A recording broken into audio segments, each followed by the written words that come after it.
We've talking about the past. We'll now look to the future. So this is going to be a huge summer for Andre Berta in the transfer window. Looking at the left wing position in particular, there's been a couple of new links in recent days. So it's been reported that Berta's had contact with AC Milan for Rafael Leao.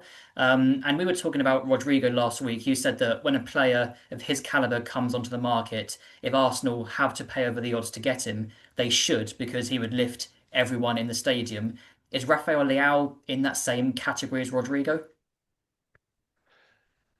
I don't know if he's quite in that same category, and I'm sure I'm going to have people screaming at the screens disagree with me on this one. I really like Rafael Leao. Like every time he's one of those players you watch him and you just think, wow, why are you not maybe better than people think you are? If you see what I mean, why are you not held quite in such a high regard as maybe some of the other top wingers in the world? Because he's got absolutely everything, and when you watch him, he just seems to do stuff week in week out for Milan. But then you talk to people who watch more than Leao than I do, and there's sort of inconsistencies there and all that sort of stuff. But he is a player who would absolutely get you on your feet.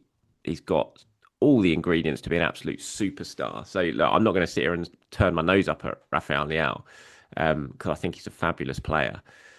But I would still, if I had a choice between the two right now, I think I'd still lean towards Rodrigo. But yeah, as I said, I wouldn't be saying no to either of them, to be honest. But it's just there's just the inconsistent factor, I think, with Leao that maybe I have Rodrigo just ahead of him in that pecking order. That's interesting stuff. Yeah, I mean, I think on the Rodrigo side, there's been, there is Arsenal, there is an interest there, but it seems to be a lack of progress because of, I think Florian Plettenberg said the wages are a sticking point for him. There's also been talk from Florian that Arsenal were looking at Kaoru Mitoma of Brighton, and you were just saying there that Leao is a player who always, catches your eye. Whenever I watch Mitoma on the ball, he always catches my eye. We all know how fantastic a dribbler he is. I think he got 10 or 11 goals this season, of course, Premier League proven. And maybe, I'm not sure about price ranges, but you'd anticipate he might be a bit cheaper than Leao and Rodrigo, obviously wouldn't command as high a fee. Is this one that, would also excite you if Arsenal went for Mitoma over Leao or Rodrigo or maybe Nico Williams? Would you be happy with that? The thing with Matoma, and I was just searching now just to make sure I was right on Matoma, is that he's 28 now, which might put Arsenal off a little bit, I would say.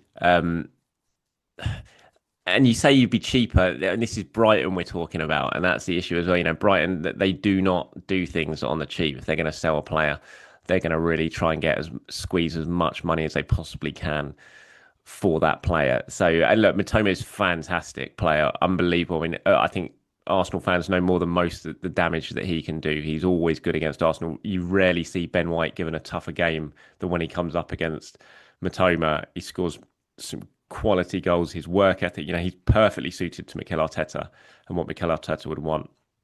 But I just wonder, some of the talk about Gyökeres over Sesko is always about, Gyökeres is 27, no sell on value, all that sort of stuff. If you're investing probably, I don't know, between 60 and 80 million on Mitoma, which you'd think that Brighton would want, then you're basically, there's no sell on value there for a 28-year-old winger at that age. So I just feel like the boat might have sailed already when it comes to Mitoma and a possible move to Arsenal. I think if he does leave Brighton, it wouldn't surprise me if he goes outside of the Premier League. But look, again, same as Leao, he's a hell of a player, and if it's not my money, so I'm not overly bothered about it. It's Arsenal's money, and if that's the way they wish to spend it, then so be it. And I think it'd be a fantastic addition, but I don't see that one happening, I have to say.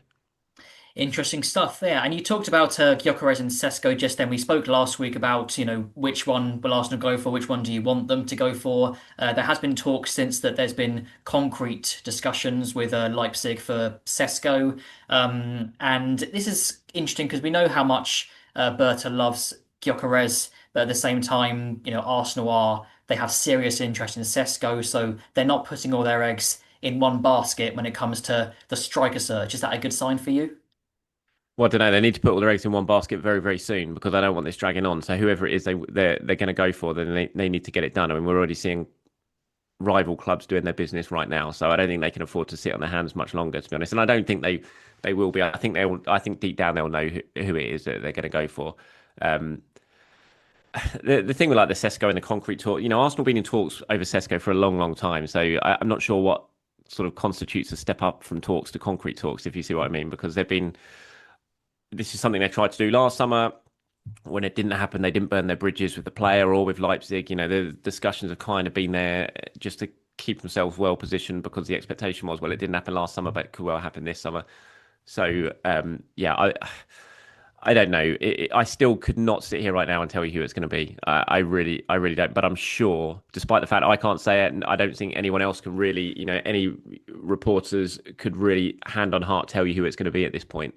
But I'm sure Arsenal must know there is a pecking order there. They'll know who number one is and number two is, but they just need to act. And I do think they will act. I don't think we're going to have to wait too long to find out. I think they will move into this market with intent very, very soon. And striker has to be pretty much maybe beyond Zubimendi because we know that's going to happen very, very soon. Will be the first point of call.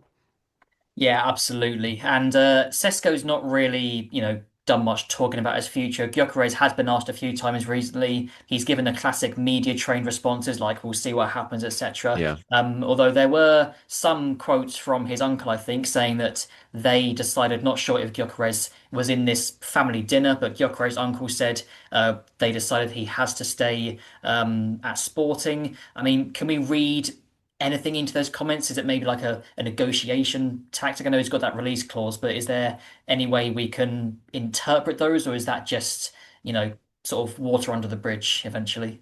Oh, I hadn't even heard those comments. Well, his uncle said that he Okay. was staying there. No, look, Gyökeres will go this summer. There's no way Gyökeres stays at Sporting. I would put the percentage chance of that happening at 5%. He's going to go somewhere. The competition for a number nine this summer is going to be fierce from clubs all across Europe. And when you've got the numbers that he's got, and there's a release clause, but not even a release clause, there's also a sort of agreement between the player and the club that he can go for a fairly doable figure.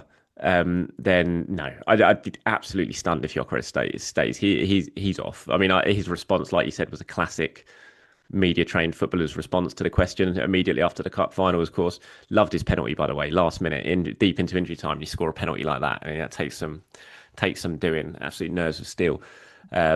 But yeah, no, he's off. There's no way. I don't know. I'm not necessarily saying it'll be Arsenal, but I would be shocked if Gyökeres isn't playing for another club come the end of the window.